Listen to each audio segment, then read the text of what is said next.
Rocky Nation, what is up? And welcome to Food Plot Chronicles number 4. Number 4? Number 4. Forever. Food Plot Chronicles number 4. Y'all have seen us kill off the weeds and the grasses. You've seen us lime, fertilize, and till the ground. You've seen us sow the seed. Oh yeah, the corn and the beans, right? Or not much else to do besides kick your feet up and watch the sucker grow, I guess. No.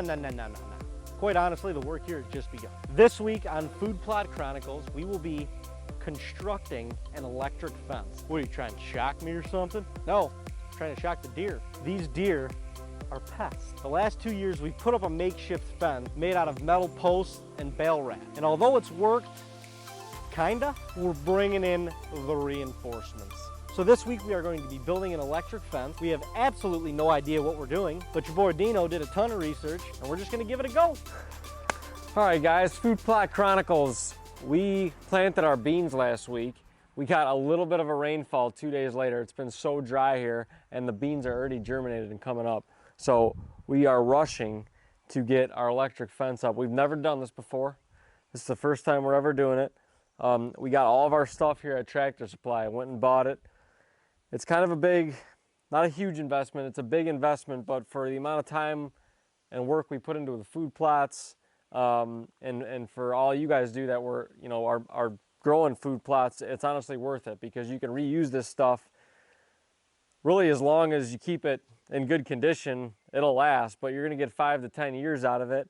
And so it's worth the investment to really keep the deer off, especially if you're growing beans and corn and stuff that they like to eat as soon as it greens up. So we probably spent about $600 at Tractor Supply to get all this stuff. Now we are missing our battery and hookup wire, but if you have a battery, a car or preferably marine battery laying around, you can use one of those.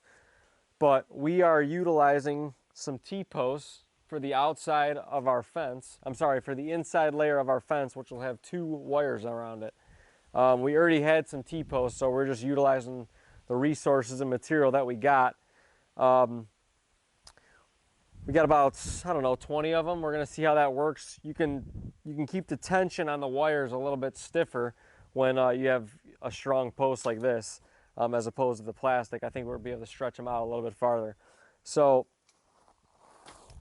for the outside of the fence, this is where the wire tape is going to go. You see it's got these little slits. These are only $2 for a post, which I didn't think was that bad. And it's got like 8 slits on them to put the tape however high you want it off the ground. We got a ground rod. We're gonna see how much power we got out of one. We might need up to 3 depending on what we get. And then I just got a bunch more, same style of fence. They just didn't have, I really bought out Tractor Supply and what they had. These have slits in them too, but they also have little slits for wire. So these are nice because you can use them for both your inside fence and your outside if you get enough of them, but they got to be in stock. So this is the wire tape. We're doing a 1/2 inch. It's going around the outside, single strand. And then we got some power wire. You can use like the poly wire. It's a little bit thinner, but this has a little bit more power strength and it holds a little bit. If deer were to try to like bust through it, this is less likely to break. And we'll get a little longer not shelf life. We'll get a longer life out of it as opposed to years being able to use the fence. So we got our Energizer. This one was on sale. It was 10 mile. I was only gonna get a 5 mile one because that was a little bit cheaper, but it was only $10 difference. So we got a little bit more of a powerful Energizer, gives it more of a shock, and then just the clips to put on the T-post that the wires will go in. Like I said, we've never done this before, so we're gonna go out into the field. We're gonna lay out the posts first. You kind of map out the field and see how many posts you'll really need. Get the whole perfect dimensions of the field, and then we'll start pounding the fence posts in, both inside and out, and then we'll start stringing out our wire. We're gonna just do this kind of step by step and see how it goes.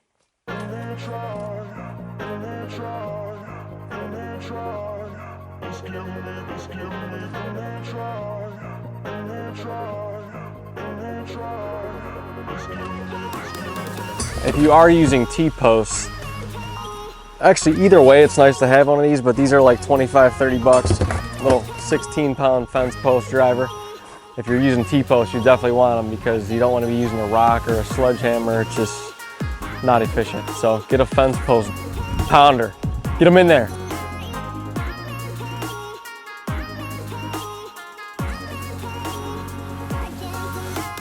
All right, the beans are planted in this field. We can already see them sprouting. This is gonna be really good, perfect timing. But the main square of this field is probably almost exactly an acre. There's probably 2 acres total with the backside and everything we're gonna do in turnips, but we're going to fence off this perfect square. And right now, Dave and I are just gonna set our corner posts, and then we'll go and drop as many T-posts as we can around the outside or along the main part of the fence as we have to space them out. And then we'll do the same thing with the tape fences, or the tape posts, sorry. We have a little bit more of those, and those will go around the outside. So we're just gonna kind of map it out, lay the posts down where we need them, and then we'll start pounding them into the ground. Start letting this baby take some shape.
Folks, well, we got the whole fence strung up, 2 fences actually strung up and hooked up to the battery, solar power, whatever the hell this thing is. She seems like she's sparking a little bit, but not enough. So it's back to the drawing boards. Back to the drawing boards and figure it out, but man. People call us crazy, and we are. This is a lot of work for the deer. A lot of work for the old deer, but trying to conserve the bean or preserve the beans, an acre of them. So we were running into a few problems last night, getting this fence hot, and the first problem was that we're hungry. We were really hungry, and in this whole process, the most important thing is that if you're hungry, especially if you're David, but if you're hungry in general, you're most likely not going to get things done successfully. You're not going to be focused.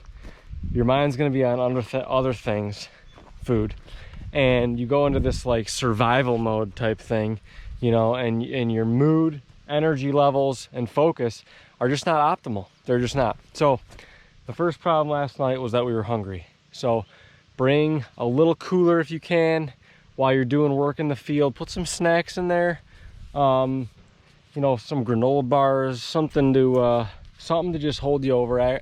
Maybe some fruit, you know, some peanuts, some trail mix. That's always a good one. And if you really want to get nice, if you're gonna be in the field all day, if you really want to get good with it, you know, make some sandwiches, get some cold cuts, get some lunch meat out, some Provi, maybe some salami, capicola, you know, cavagol. You know, you get your turkey. Get a couple things in there. You don't have to get crazy with all the condiments and all the veggies. You don't gotta run them sangies through the garden. Just get the meat and bread and cheese in there to get you some carbs and protein while you're out in the field, sucking in the vitamin D and getting some stuff done. Sweating bullets. Or just have yourself a nice, well-balanced meal before you come in the field. But that was the biggest thing I learned last night is, oh man, I see a groundhog. And it's a shame I don't have the gun with me. I was about to bring it. But yeah, the biggest takeaway from last night is that we were just hungry, and we gotta improve that. We can't always be hungry. So first big problem. Well, the second problem was I don't know if it was actually a problem, but videos I've seen say that number one, your ground rod's got to be in the ground as almost as far as it can go. It should be only sticking up about 6 inches, and these are 6-foot ground rods, so that's in the ground pretty good ways. We definitely didn't have that in all the way in last night. That's what she said. And if that doesn't work, we might need to put a second or third ground rod in the ground. But the videos I've seen personally, a couple of them, said that you really only need 2 to 3 ground rods after like 2, 3, 4 acres of a food plot. This is not even, this is almost one, just almost one. So all right, so we got this set up a little bit differently now. This is literally exactly how I watched someone do like a non-typical Wildlife Solutions fence, a Hooyman fence. It's set up the exact same way, so if it doesn't work, then something's wrong with this thing, or I don't know, or our ground isn't, we don't have enough ground power. But basically, so you wrap a cable all the way around the field. You start with an end, you finish with an end, right? Well, I wrapped the access, you know, tied it to the pole, and then the 2 ends. So here's each end, the starting end, the finishing end. So that's the top wire of the inside fence. Same thing on the bottom, ran it around the field, starting wire, finishing wire. Wrapped it around the pole just so it stays tight. Okay, I got those 2 right there. So that's 4 total wires for the inside fence, because there's 2 levels of the fence. So you have two ends on each line here. And then the same thing, we ran this power tape wire around the field, start with an end, finish with an end, wrap it around the pole. I got an end here and an end here. So I have 6 total ends of the wire to complete the circle of this field. 6 total ends. So what I saw in these videos is I need to just strip down the ends of all 6 of these wires. I need to tie them all together, and then this will go to the fence portal of the Energizer. I got the ground hooked up right here, pounded the ground way farther in, it's tighter. So once we get that hooked up, I hope this thing should be ready to go. Like I said, if it's not, then something's, I would say, wrong with our Energizer or our ground. So process of elimination, I'm gonna hook this stuff up together, strip it, and then we'll say a prayer, folks. Fence, I'm gonna go start fertilizing for the plot screen to go in, because I'm gonna try to plant it tomorrow. Look for a knife here.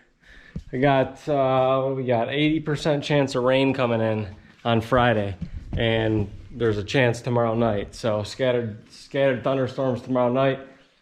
80% chance on Friday, and then honestly after that, the next like 4 days they changed to like 60% all 4 days.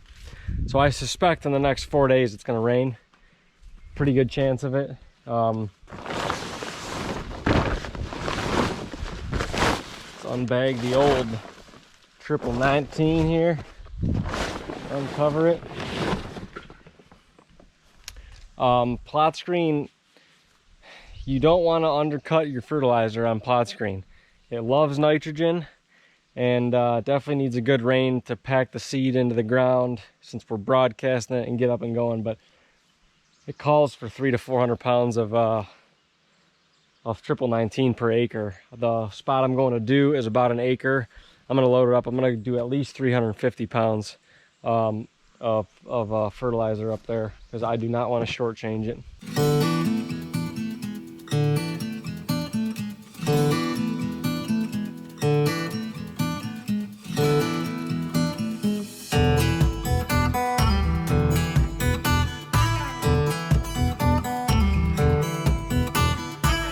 And now I'm just running through with a light till to get all of our fertilizer mixed into the dirt.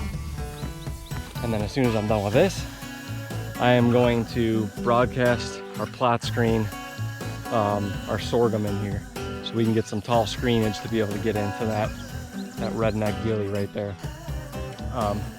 And then depending on what time it is, I'm gonna try to work all day today, but we have 2 or 3 other spots to get plot screen in. Those aren't even fertilized yet, so if I can get this plot screen in, this is the most important piece right here. Then I'll throw the 3-point spreader back on, and I'll try to get those other spots fertilized, tilled, and get them planted. Might be working till dark here, folks, but we're gonna be after it.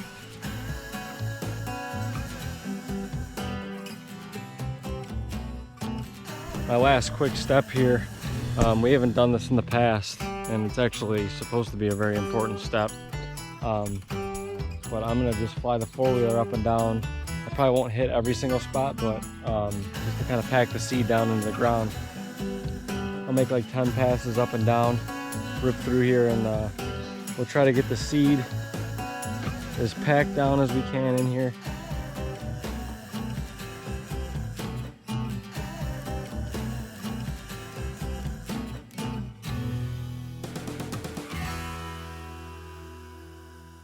See these little ridges that hold in your fence insulators so you can put the wire on?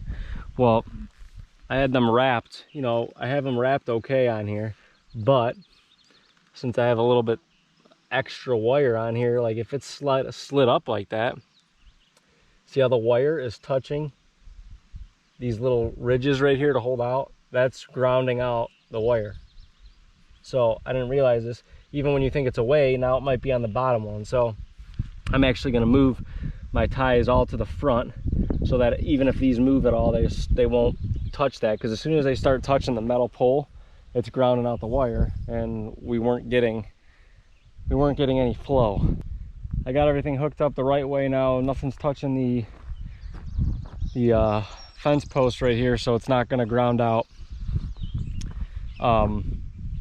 Everything's working. I just tested it. Something to think about. This, I'm wondering if this unit might not be powerful enough to do exactly what we want. It is got a current going through the whole thing, and it'll give you a little shock. But it's not like a crazy zap. So for now, we're gonna let it run. We're gonna see how it does. I probably should put a camera on this field just to see if deer are getting in and out. We'll see if they mess with the fence at all. But for right now, it is hot. I think it'll keep some deer out. Like I said, it is shocking them. And if it doesn't, maybe we'll just take this unit back and try to get something a little bit more powerful. And what a view to end the day, folks. Wow, what a long day. 80% chance of rain tomorrow, so I took the entire day to get everything I could in the ground. We got all this plot screen in. There's 1 or 2 other really small spots that we just started this year that we want to put some plot screen down into. But other than that, everything's in. I just buzzed around these plots a little to try to pack some of this seed down in here, and I think it's going to be pretty good. It should be, if we get a good solid rain tomorrow, a nice soaker, it should push the seed into the ground, and it should all germinate really well. Honestly, at this point, I don't even know what to say. The fence, it's not working. Ow! Well, it seems to be working to me. It is insane it seems like the deer will go through anything and everything in order to get to these beans. Now you gotta understand, this property is deep in the heart of the sanctuary bottom. So all around us right now is bedding area. A lot of these deer are probably within 100 yards of this bean plot. And I don't know what to say. They love the beans. So Dino finally got the fence going, put 2 more ground rods in there thinking that would help, tied a bunch of streamers on the outside of the fence so the deer could see it. And quite honestly, I don't know if it's working yet. You're gonna have to figure that out next week on Food Plot Chronicles. Ladies and gentlemen, thank you for watching once again this week. We hope you guys are finding this stuff fun, a little entertaining, maybe a little informative. As you can see, we are not perfect. We're still learning by trial and error. It's all for the betterment of our season once October, November, and December rolls around. Please, if you have any questions about us building this fence or any of the other content that we've put out for Food Plot Chronicles, make sure you leave us a comment in the comment section below. Cannot thank you enough for watching again this week, and we will see you right here next week on Food Plot Chronicles. Peace.